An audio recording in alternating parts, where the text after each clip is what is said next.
ఆయన బైబిల్ మొత్తం చదివేస్తానండి ఇప్పుడు. ఏ అబ్బాయి ఏంటి సంగతి, ఎన్ని జల్ చదివేసావు ఈలోపు? నీ కనుదృష్టి అటు ఇటుగాక సూటిగా చూడవలను. దేవునికి స్తోత్రం కలుగునక. మళ్ళీ మళ్ళీ దించా. హల్లెలూయా.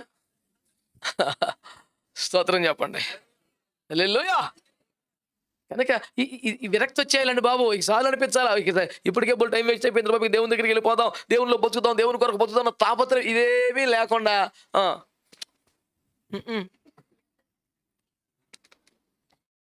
అది బూందీ బుక్కినట్టు బుక్కేస్తాను మీ దగ్గర. ఎందుకు అది కళ్ళకి అద్దుకునేది కాదు, నెత్తికి పూసుకునేది కాదు. చెప్పులు వేసుకొని నడుము కట్టుకొని కర్ర పట్టుకొని త్వరపడతా వెళ్ళిపోతా. ఇవన్నీ కూడా నీ ప్రయాణమునకు నీ సిద్ధపాటును సూచిస్తున్నాయి. సెటిల్మెంట్ వ్యవహారం కాదు. నాకు